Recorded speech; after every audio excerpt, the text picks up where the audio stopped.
So in a way, Absolutely.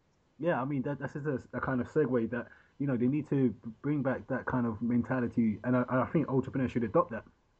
Yes. Go for young people, and in a way teach them how to be better employees and stuff. And it doesn't mean they're not gonna ever, if they want to later on become their own entrepreneur later on. You're just giving them a good grounding in terms of what they want from an employee by being Hmm. an employee. Absolutely. Absolutely. Yeah. So with the web development company, take me through that. What would be an average day, so to speak? Well, I wish there was an average day, but I haven't got there yet. Okay. So it's still chaotic. Well, actually, that's what I love about the business, though, is because we work with such a variety of clients. We work with everything from nonprofits to small businesses, like I said. Yeah. And so when I come into the office, from day to day, I don't know what's going to come across my desk. Whether I'm going to be working for a baseball facility or whether I'm going to be working for a church. And so that variety, is one of the things that I like about it because we've talked about how you get kind of bored in the middle and it becomes work. But Yeah. for us, that really keeps it alive and keeps it exciting. But for us, one of the things we talk with clients, we do custom quotes, we do live training that we do online.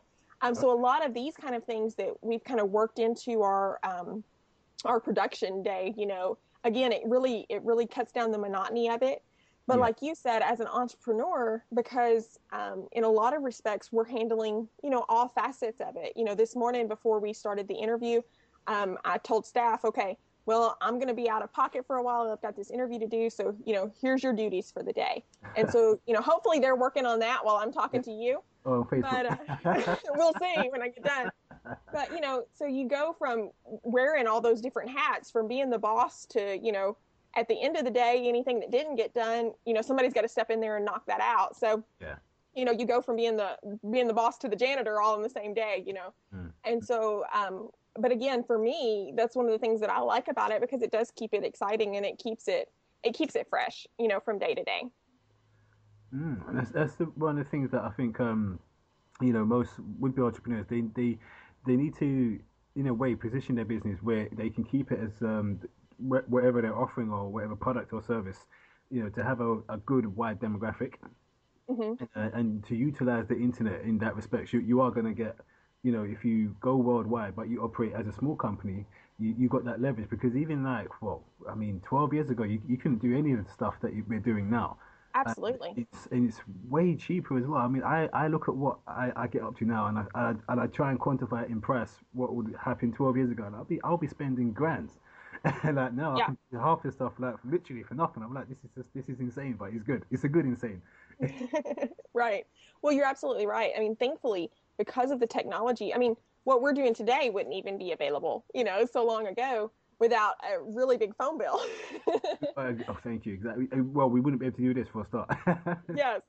Yeah, And, so being able to leverage that technology, though, that's there and available. And I think that's something, small businesses, they have the opportunity now. We're on that landscape where, like you said, a small business can work international, just like, I mean, like we do. We have clients all over the world, literally in various countries and different languages.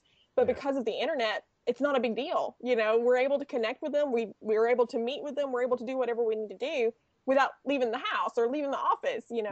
And so I think having that there, but leveraging that as a small company, I think that's vital, to your success is to be able to use the tools and the technology that's there and available to you. Exactly. 'Cause I mean, I know a lot of small business people. They wouldn't normally term themselves as entrepreneurs because they just want to be local. And I keep saying to them, okay, look, the way things are now, it is tough out there financially and so forth. But if there's like 9 billion people, worldwide 7 billion, sorry, and there must be something you can tap into. There must be a way that you can turn your small operation into something international. You may not need to be serving hundreds of millions of people, which they always think they do. You can have a good enough number, but and Right. bring you income, and they just don't believe me. They think I'm just lying. So Yeah. they think I'm just telling them lies. I'm thinking, no, honestly, just investigate, and it's like I have to really try and educate them in terms of this whole connection community that's out there, and they just kind of still pensive, but some of them are coming along. Right. Something I'm coming Well, up. and I think like you said, I think it's so important. I think it's important in the long run that they do because we see so many small businesses that are closing down every day and they have good product or they have good service, And but yeah, they're just not having the client base that they need to survive. exactly. And they're not and like you said, then they're just focusing on the old model of Hmm. footfall coming through the door and so forth. And I'm thinking, right, you can rely on that. Yes, most definitely. Don't use that sense of connection with the community, but you can also do so much outside. I'm like, wow, if you just utilize UPS, FedEx, any one of them, and Yeah, just get your product out there to someone else and test the market and so on. It's like, oh man, you just missing the whole thing, man. So yeah. absolutely. So what would you say to someone who's a student coming up and they are just looking to get into something like this entrepreneurship before even getting into work? What would you advise them, and how would you tell them to go through it? Well, first of all, I would say to, try to get connected with another entrepreneur that you see that's out there that's, being successful. Mm, Because I think one of the best ways that we learn is by watching somebody else, whether it's the good or the bad, frankly. yeah. We see what they do wrong and we see what they do right, and then we can learn from that.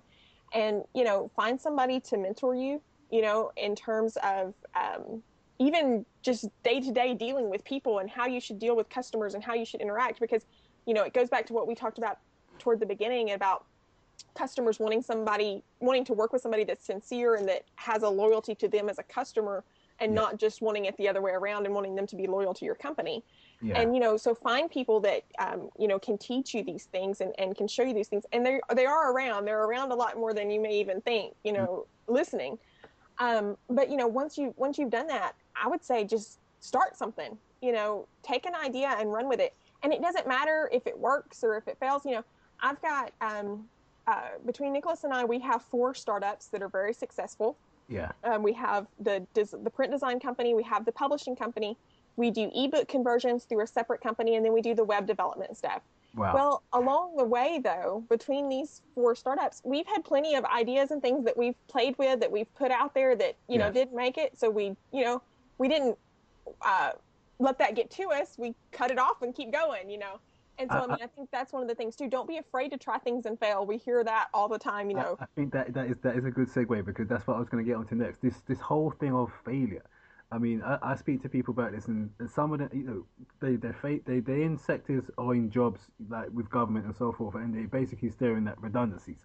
And I'm Hmm. saying to them, right, use the time now, strike while the iron's hot and all the rest of it, trying to give them some real good prep talk. And it's like, no way, because like, what if I fail? I'm like, try again. I mean, that's all you got to do. I'm like, with me, it's like just get up and see where you went wrong, get as much feedback as you can, and then try something new. I mean, it's like that. One thing it really paralyzes people now. I really wish I had some kind of magical answer, for that. I mean, what would you say to someone who has that mentality of this having don't want to go out there and embarrass themselves and think, no way, I won't do that because I'll fail, and that's that. Well, I would say first of all, I understand because I think all of us on some level we deal with that. Yeah, But at yeah, the same time, I don't think you ever see anybody that's successful that hasn't failed tons of times. exactly, And so exactly. I don't think you can have success without the failure because, like you said, you have to have something to learn from, and you have to know what to change to be able to do it right the next time. I And so mean, I think, go mm, ahead. no, no, no, go on. So I mean, to me, I think that failure is a very important part of the success. But I think that what separates and what makes the difference is whether or not you keep going, or I mean, you hear it, you fall down, you cry about it, get over it, and then keep going. And I think Exactly. I think that's the thing, though. We can't allow the failures to define us. Yeah. Um, we have to use them to be more determined to do it right the next time. I mean, it's especially that speaking from the UK. I mean, over here, it's like we're nearly kind of getting there where it's okay, it's all right to fail because, for one, it shows you, and well, you fell, but you come back again. It Hmm. shows you got toughness. You can deal with whatever it is. You got the character to pivot or change what it is that the market showed you because most people say nowadays, especially with the research that I've been doing, you have a business plan and you execute it, and on the first execution, it normally doesn't work. Right. It slams you down straight away. Bang, your idea's rubbish. We don't understand you. You're too far away. All sorts of things happening. And that's the best time to get feedback. Swallow your ego, swallow your pride, and then think, right, okay, I'm getting real information here, and I can go away utilize it, and then come back with something which is much more, realistic. It deals with reality, actually solving a problem, and then moving forward in that. And then you tweak and change it. And I still I tell people that, and they just no way. I want to get it first the right time, and make millions within the next year. And I'm thinking it doesn't work that way. Well, and you're absolutely right. I mean, what you mentioned there about the business plan, I think one of the things that we tend to do is we want to have that business plan so perfect that we Yeah, feel like, we feel like it's totally impenetrable. Nobody can put a crack in this. It's perfect. yeah. But if you've spent, years developing that, the industry's probably changed by now, you know. A lot of things, a lot of factors have come into play and all that kind of stuff. That's why when I was told, when I first started out for my own ventures and stuff to write, I just thought, see that, I feel, how can I forecast 5 years ahead on paper? That's like I have to be a genius to do that. Exactly. And the guy was saying, no, no, I'm thinking, but technically I'm lying. I can say anything. I can make my company look really good, and I did. And I did raise finances from it, and I was thinking, but that was based upon just, an assumption which hasn't been proven yet. Right. And lo and behold, come, on a launch day, my company completely just faltered, and I had to go back Hmm. to the drawing board. And I was like, I was like, wow, that was an experience for me, and I had to learn from that very quickly. Well, and to me, I think when an entrepreneur starts out and they have that business plan, I think they should think about it more like it's a roadmap, but not so much like it's the rules. It's rigid, Does that not make sense? Because I think one of the things that we have to do as an entrepreneur, when you first start out, the very first thing you do, whatever that is, take that and then revise the business plan because the business plan should change based on your experience. exactly, and also to the reality of the markets, because you can't. It's like I'm trying to write a business plan. Let's say I'm just choosing a stupid argument to go into the stock market. That's impossible because the Right. stock market is a stock market. I can never ever preempt the stock market, and technically that's what you're doing in the business plan. You're trying to preempt your whole market, and Absolutely. that's really, you have to be Einstein to do that.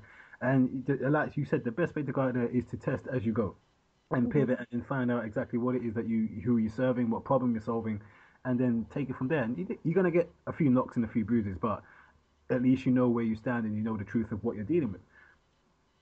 Absolutely. And we call it winging it, and that's what you kind of have to do to a certain degree. And yeah, you should have a plan and you should have the goal, the ultimate goal, what you're wanting to get to.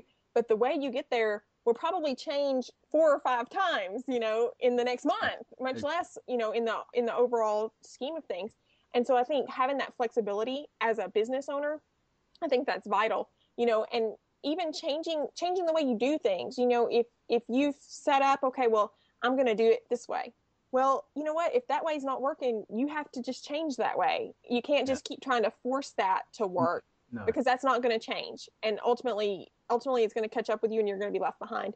And so I think having that, flexibility behind it and being willing to change and adapt because a business that's successful is something that's constantly evolving Well, you and got it has to be changing. exactly. We're near the time. It's 42 minutes in. Um, let me ask you one thing. What are the three pieces of information or advice that you would give someone who has basically they've never tried this before, entrepreneurialism, but they're left in a particular situation where they have to dip their toe on this particular path? What would the three pieces of advice you would give to that individual? Well, the first thing that I would say, my favorite quote is a quote from Thomas Edison. It's called, he says, so many times people miss opportunity because it's dressed in overalls and looks like work. And I think that would be the first thing that I would say. I've actually got that. I've got that painted in my office and it's up on the wall so that I can see it. Nice. Because I think that's, it's going to be opportunity and the opportunity is there, but you're going to have to work for it and it's going to be hard. And then the second thing that would go right into that is, don't let the fact that it is hard, don't let that discourage you because no matter who you talk to or how successful somebody looks, we all have those days where, we just we break down, and everything looks terrible, and we think that we're a huge failure and nothing's going to work out. And so we have those days, but just go through those days, shake yourself off, and get up again tomorrow and go back at it, and just keep fighting it. And then the last thing that I would say is, if you start out with a single customer, make sure that that customer is treated, treat them with 100% excellence. Make sure that you do everything you can for that customer. And before you know it, that customer will have told their friends, and things will start, people will start to pile